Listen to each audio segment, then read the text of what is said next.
चलो अब अपन है ना बीटा डीके के बारे में थोड़ी सी बात करते हैं। ठीक है, तो यहाँ पर मैं बात कर रहा हूँ बीटा डीके के बारे में।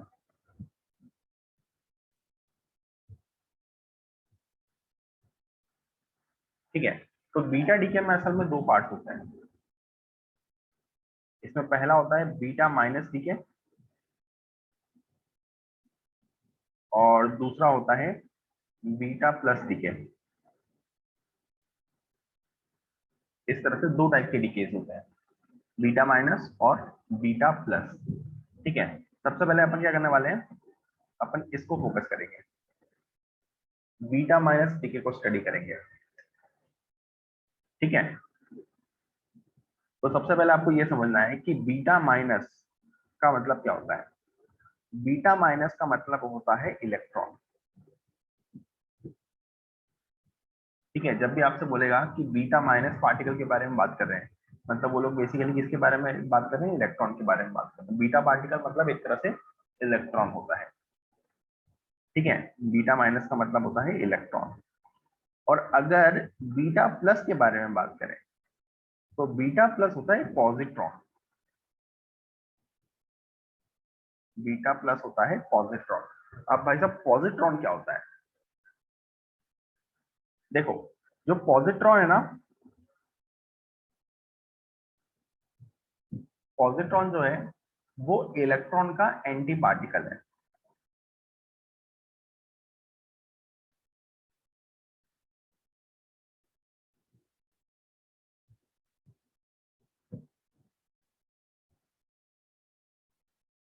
वो इलेक्ट्रॉन का क्या है, एंटी पार्टिकल है। अब एंटी पार्टिकल का मतलब क्या होता है, ये एंटी पार्टिकल का मतलब क्या होता है, एंटी पार्टिकल का मतलब ये होता है कि इलेक्ट्रॉन और पॉजिट्रॉन दोनों का मास एग्जैक्टली बराबर होगा, दोनों के ऊपर चार्ज एग्जैक्टली बराबर होगा, बस एक पे पॉजिटिव होगा एक पे नेगेटिव होगा। ठीक है, तो होता क्या है, ऑलमोस्ट सारी की सारी प्रॉपर्टीज सेम होती है। इस तरह की जैसे चार्ज सेम होगा बस साइन अपोजिट होगा। ठीक है, मास यहाँ पर सेम होगा। तो एंटी पार्टिकल जब भी होंगे तो इस तरह की जो फिजिकल प्रॉपर्टीज होगी उनकी वो सब क्या होगी, सेम होगी, एग्जैक्टली सेम होगी।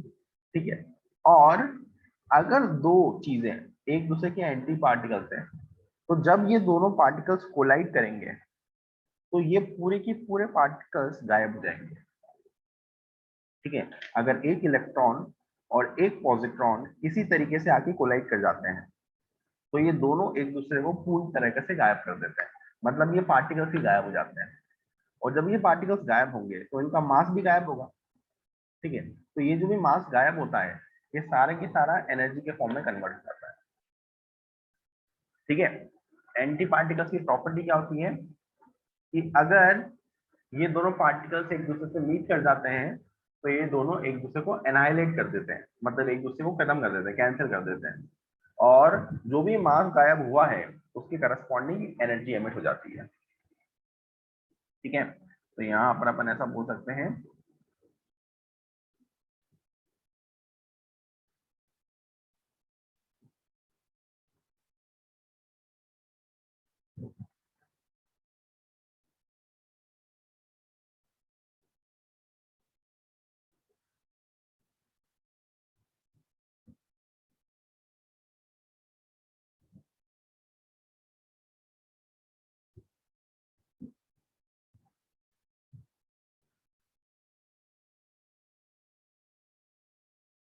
ठीक है, एक दूसरे को पूरी तरह से गायब कर देंगे। ठीक है, तो जैसे ये इलेक्ट्रॉन है, यहाँ पर एक पॉजिट्रॉन है, पॉजिट्रॉन को अपन ऐसे रिप्रेजेंट करते हैं।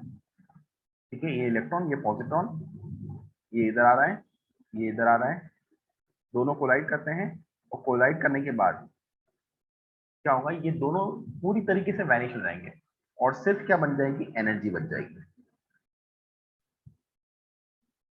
सिर्फ क्या होगा, एनर्जी बच जाएगी अपनी। ठीक है, पार्टिकल्स जो है वो अपने आप ही क्या हो जाएंगे, गायब हो जाएंगे। ठीक है, जितने भी एंटी पार्टिकल्स होते हैं, जैसे अभी अपन देखने वाले हैं न्यूट्रिनो और एंटी न्यूट्रिनो। ठीक है, यहाँ पर लिख लेते हैं अपन न्यूट्रिनो, इसको अपन न्यू से रिप्रेजेंट करेंगे, और एक होता है एंटी न्यूट्रिनो।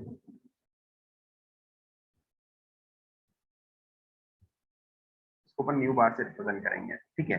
ये दोनों भी क्या होते हैं, ये दोनों भी एक दूसरे के एंटी पार्टिकल्स होते हैं,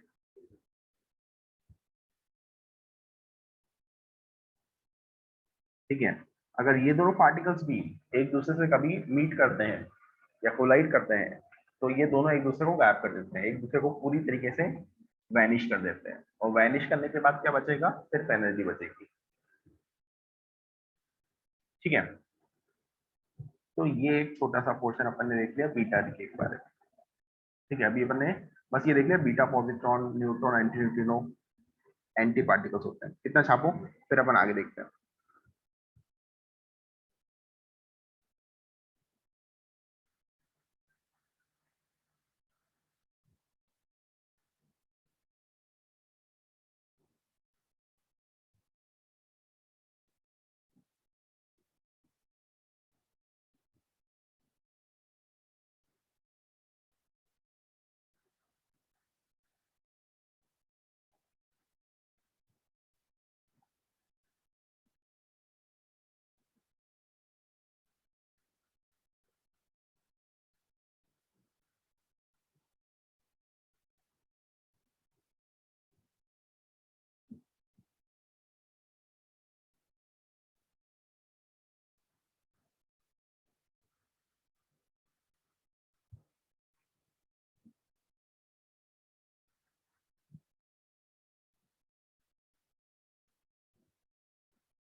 हो गया नोट?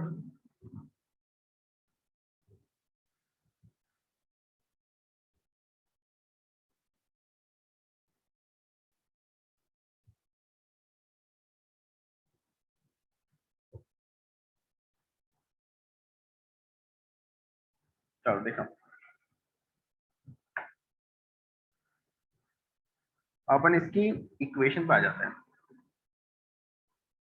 बीटा माइनस डीके की एक्चुअल प्रोसेस पे आते हैं, एक्चुअल इक्वेशन पे आ जाते हैं। बीटा माइनस डीके, ठीक है। तो यहाँ पर अपने पास एक एटम होगा, एक न्यूक्लियस होगा एक्स, ठीक है। इससे दूसरा न्यूक्लियस बनेगा वाई, और एक बीटा पार्टिकल एमिट होगा, मतलब एक इलेक्ट्रॉन एमिट होगा, ठीक है। और साथ में कुछ अमाउंट में एनर्जी एमिट हो जाएगी, कुछ अमाउंट में क्या होगी, एनर्जी एमिट हो जाएगी, ठीक है भाई। अब यहाँ पर क्या होता है एक्चुअल में कि जो हमारा न्यूक्लियस होता है ना,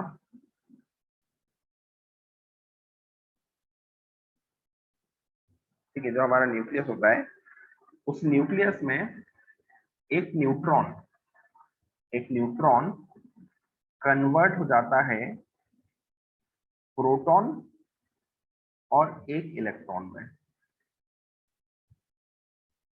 न्यूक्लियस के अंदर हो रहा है, ये न्यूक्लियस के अंदर एक न्यूट्रॉन जो है वो प्रोटॉन और इलेक्ट्रॉन में क्या हो गया, कन्वर्ट हो गया, ठीक है। और कन्वर्ट होने के बाद ये जो इलेक्ट्रॉन है, ये बीटा पार्टिकल के फॉर्म में न्यूक्लियस से बाहर आ जाता है। ठीक है, ये जो इलेक्ट्रॉन निकला ये बीटा पार्टिकल के फॉर्म में न्यूक्लियस से बाहर आ जाता है।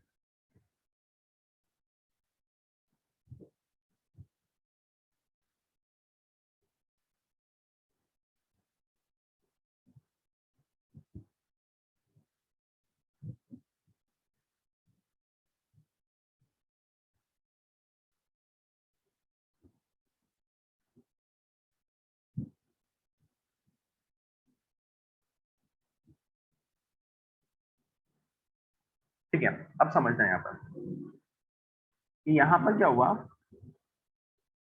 कि न्यूट्रॉन से प्रोटॉन बन गया। इस प्रोसेस में क्या हुआ, एक प्रोटॉन न्यूक्लियस के अंदर इंक्रीज हो गया है। ठीक है, न्यूक्लियस के अंदर पहले प्रोटॉन्स थे, न्यूट्रॉन्स थे, उसमें से एक न्यूट्रॉन कन्वर्ट हो गया प्रोटॉन में।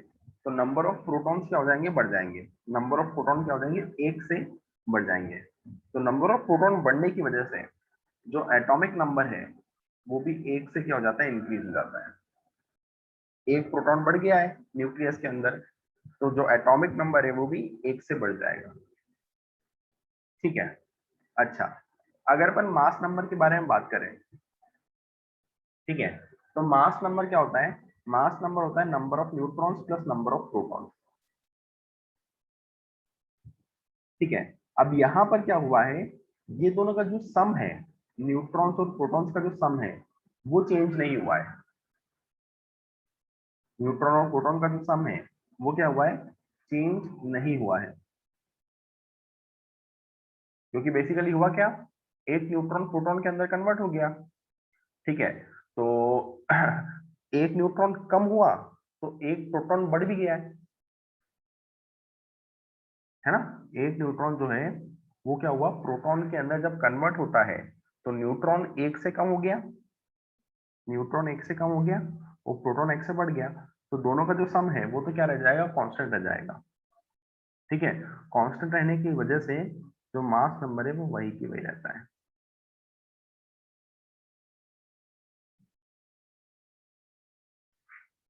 ठीक है, तो यहां पर इसके अंदर अपन ऐसा बोल सकते हैं कि न्यूट्रॉन एक से कम हो रहा है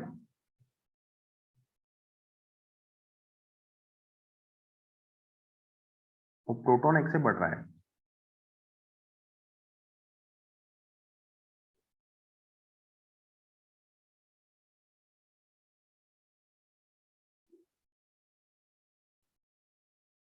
ठीक है, न्यूट्रॉन जो है वो एक से कम हो रहा है और प्रोटॉन एक से बढ़ रहा है। ठीक है, तो ऐसे केसेस में number of neutrons plus number of protons क्या हो जाएंगे, कांस्टेंट हो जाएंगे।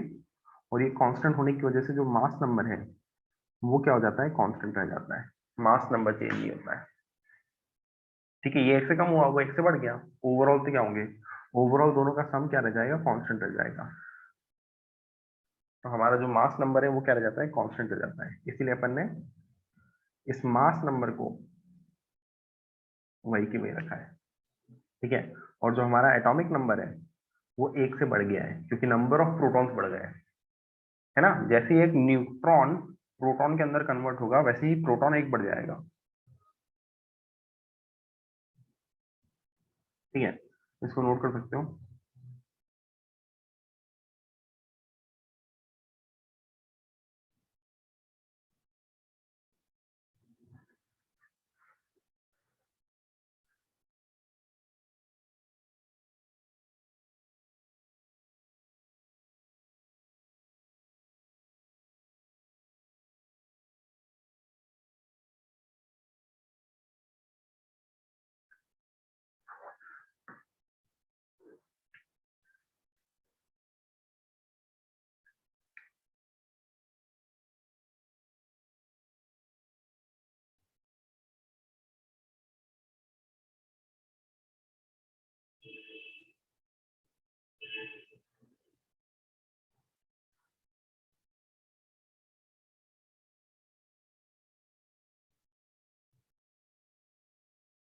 हाँ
भाई, हो गया। आगे देखिए अपन।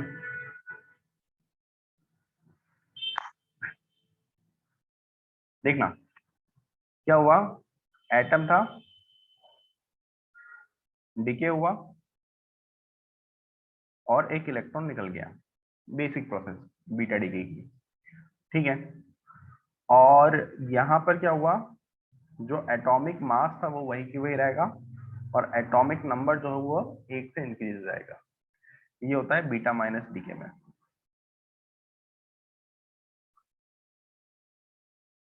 ठीक है। ये है अपनी बेसिक सी प्रोसेस, ठीक है। और इस प्रोसेस में क्या होगा, वापस से कुछ एनर्जी एमिट होगी, ठीक है। और जैसा पिछले डीके में हो रहा था ना, वैसा ही यहाँ पर होगा। क्या होगा, ये जो एनर्जी एमिट होगी ये इन दोनों की काइनेटिक एनर्जी के फॉर्म में अपीयर होगी।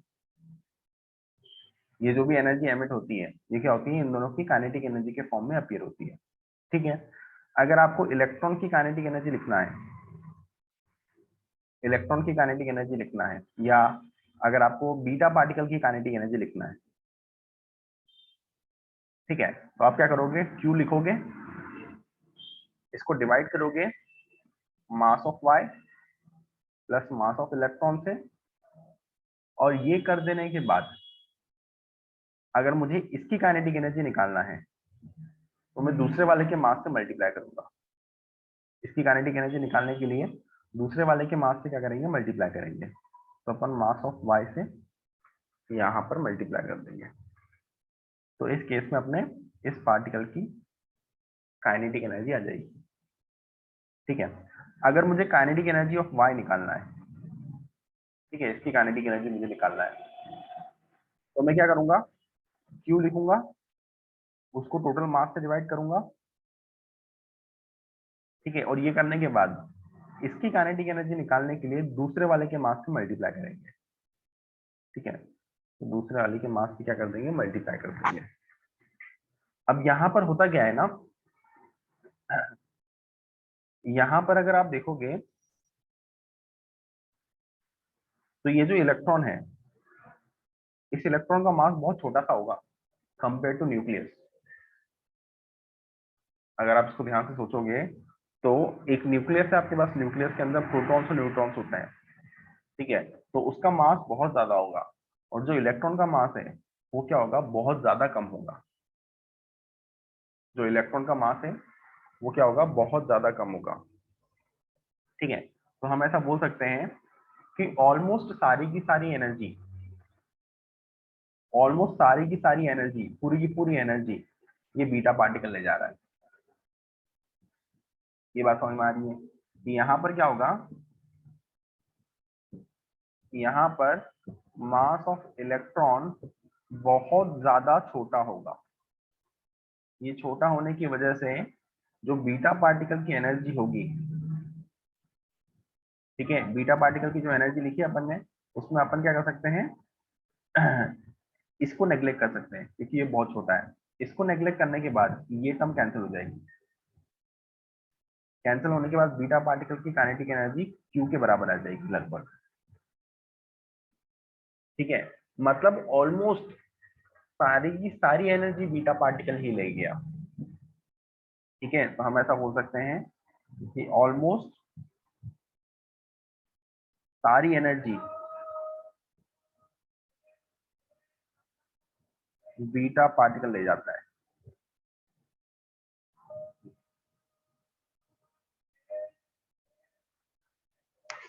ठीक है, इसको नोट करो।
हो गया नोट।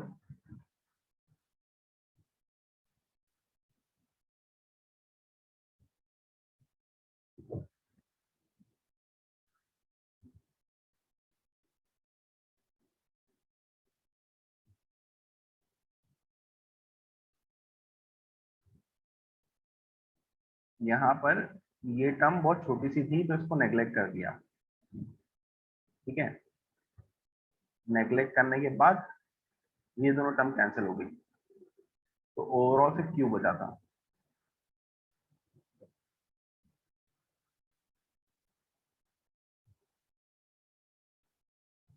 चलो आगे देखें। देखना यहाँ पर एक्सेल में क्या होता है। एक्सेल में जब बीटा डीके होता है, एक्सेल में जब बीटा डीके होता है तो सिर्फ ये प्रोसेस नहीं होती है, सिर्फ ये प्रोसेस नहीं होती है, इसमें एक और पार्टिकल एमिट होता है। उस पार्टिकल के बारे में बात कर रहे हैं। तो एक्चुअल प्रोसेस जो है, एक्चुअल प्रोसेस के अंदर क्या होता है, एटम है,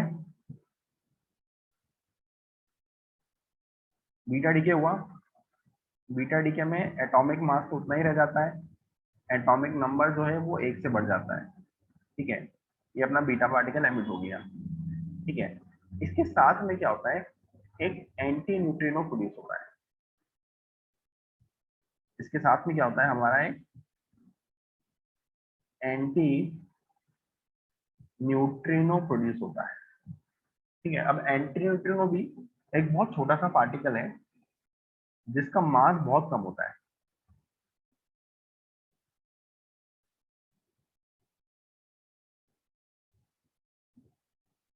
मतलब इलेक्ट्रॉन से भी कम होता है ना, इलेक्ट्रॉन के मास से भी कम होता है।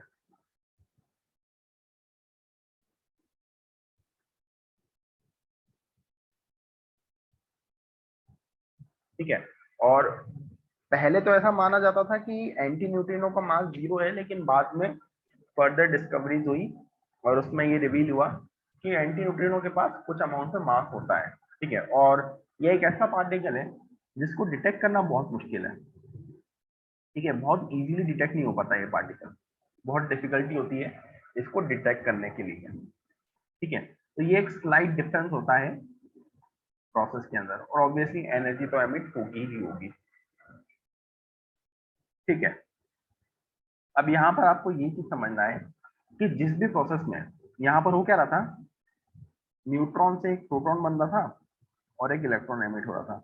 जिस भी प्रोसेस में जिस भी प्रोसेस में न्यूट्रॉन गायब होगा, न्यूट्रॉन जो है वो जिस भी प्रोसेस में गायब होगा, उस प्रोसेस में एंटी न्यूट्रिनो बनेगा। ठीक है, इस प्रोसेस में क्या हो रहा था, न्यूट्रॉन गायब हो रहा था, न्यूट्रॉन जो है वो गायब हो रहा था। तो जिस भी प्रोसेस में न्यूट्रॉन गायब होगा उस केस में एंटी न्यूट्रिनो बनेगा। ठीक है,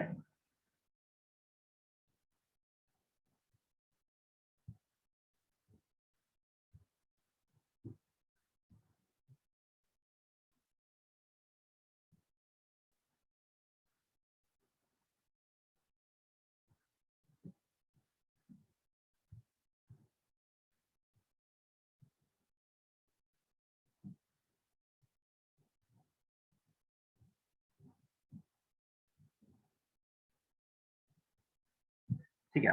इसके बाद नेक्स्ट डीके पे आते हैं, इसको लिखने के लिए टाइम दे दूंगा मैं आगे। ठीक है, नेक्स्ट डीके है अपना बीटा प्लस डीके।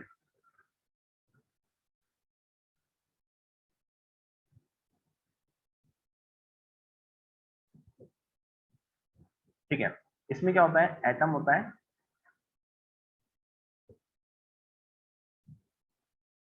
उससे कुछ बना, दूसरा डॉटर न्यूक्लियर, और साथ में एक पॉजिट्रॉन एमिट होता है। साथ में क्या होता है, पॉजिट्रॉन एमिट होता है, और कुछ अमाउंट में एनर्जी भी निकल जाती है, कुछ अमाउंट में एनर्जी भी क्या हो जाती है, एमिट हो जाती है। ठीक है, अब अगर यहाँ पर अपन देखें कि एक्चुअल में क्या हो रहा है, तो एक्चुअल में यहाँ पर जो प्रोटॉन है वो अपने आप ही न्यूक्लियस में पड़े पड़े एक न्यूट्रॉन और एक पॉजिट्रॉन में कन्वर्ट हो जाता है। ठीक है, न्यूक्लियस के अंदर जो प्रोटॉन होता है वो न्यूट्रॉन और पॉजिट्रॉन में क्या हो जाता है, कन्वर्ट हो जाता है। ठीक है, अगर आप इस प्रोसेस में देखोगे ना, इस प्रोसेस में अगर आप देखोगे तो जो मास है वो इंक्रीज कर रहा है, क्योंकि न्यूट्रॉन का मास ज्यादा होता है, जो न्यूट्रॉन है उसका मास क्या होता है, ज्यादा होता है। तो इस प्रोसेस के अंदर जो मास है वो इंक्रीज कर रहा है। ठीक है, अब ये मास इंक्रीज कैसे कर सकता है, मास को डिक्रीज करना चाहिए। ये मास इंक्रीज ऐसे कर जाता है कि ये जो भी प्रोसेस होता है, ये पहली बात तो अपने आप नहीं होता है। ठीक है, ये प्रोसेस अपने आप नहीं हो पाता है, ये एक प्रकार का रेयर प्रोसेस है। ठीक है, और इसको ट्रिगर करने के लिए, इस प्रोसेस को बनाने के लिए आपको बहुत ज्यादा एनर्जी सप्लाई करना पड़ती है। अगर सफिशिएंट एनर्जी अवेलेबल है वहां पर, तभी ये प्रोसेस क्या हो, तभी ये प्रोसेस हो पाएगा ऑटोमेटिकली। और होता क्या है, जो एनर्जी रहती है ना, बहुत सारी जो एनर्जी होती है जो आप सप्लाई कर रहे होते हैं, वो एनर्जी मास के फॉर्म में कंडेंस हो जाती है, और उस वजह से हमें फाइनली जो मास है वो ज्यादा मिलता है। ठीक है, तो हमें दिमाग में क्या रखना होगा, इस प्रोसेस के अंदर मास क्या हो रहा है, इंक्रीज हो रहा है, और जनरली प्रोसेसेस के अंदर मास इंक्रीज नहीं होता है। जनरली प्रोसेसेस के अंदर क्या होता है, मास इंक्रीज नहीं होता है। तो पहली बात तो ये एक रेयर प्रोसेस होगी, बहुत मुश्किल से ही होगी, और आपको ये प्रोसेस को जबरदस्ती कराना पड़ेगा। आपको क्या करना पड़ेगा, इस प्रोसेस को जबरदस्ती कराना पड़ेगा। बात समझ में आ रही है कि यहाँ पर मास इंक्रीज कर रहा है। ठीक है, अब इसमें अगर आप ओवरऑल देखो, अगर आप इसमें ओवरऑल देखो तो एक प्रोटॉन गायब हो गया। प्रोटॉन पहले था, वो क्या हुआ, न्यूट्रॉन में कन्वर्ट हो गया, तो प्रोटॉन हमारा क्या हो गया, गायब हो गया। प्रोटॉन के गायब होने की वजह से यहाँ पर जो एटॉमिक नंबर है वो एक से क्या हो जाएगा, कम हो जाएगा, है ना। जो एटॉमिक नंबर है वो एक से क्या हो जाएगा, कम हो जाएगा, क्योंकि एक प्रोटॉन कम हो गया है। ठीक है, और अगर आप मास नंबर के बारे में बात करते हो, तो प्रोटॉन कम हुआ तो न्यूट्रॉन एक से बढ़ गया, तो नंबर ऑफ न्यूक्लियॉन्स वही की वही रह गए, तो यहाँ पर मास नंबर वही की वही रह जाता है। ठीक है, यहाँ पर क्या हुआ, एक प्रोटॉन अगर कम हुआ है तो एक न्यूट्रॉन अपने आप बढ़ भी गया है। तो दोनों का सम, नंबर ऑफ न्यूक्लियॉन्स जो है वो क्या रह गए हैं, कांस्टेंट रह गए हैं। ठीक है, नंबर ऑफ न्यूक्लियॉन्स कांस्टेंट रहने की वजह से यहाँ पर मास नंबर क्या रह जाएगा, कांस्टेंट रह जाएगा। ठीक है,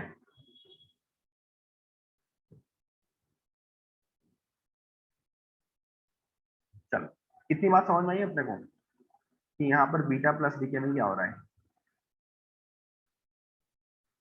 ठीक है, आपको ये बिल्कुल दिमाग में रखना है कि रेयर प्रोसेस है। रेयर प्रोसेस क्यों है, क्योंकि मास इंक्रीज नहीं करता है नॉर्मली प्रोसेस। ठीक है, ये हो जाने के बाद अब अगर अपने एक्चुअल प्रोसेस को देखें, तो यहाँ पर जो एक्चुअल प्रोसेस होती है ना, उसमें एटम होता है, डीके होगा, पॉजिट्रॉन निकलेगा, और साथ में एक और पार्टिकल निकलता है। ठीक है, इस पार्टिकल को अपन बोलते हैं न्यूट्रिनो।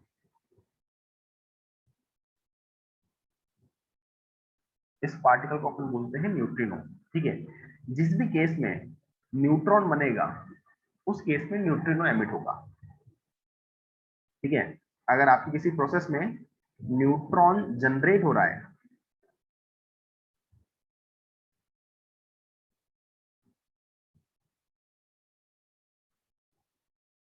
तो उस केस में न्यूट्रिनो एमिट होगा।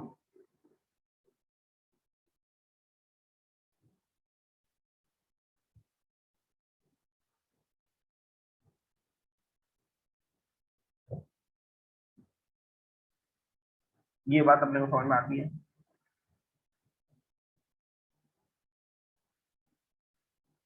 ठीक है, अब छाप लो उसको।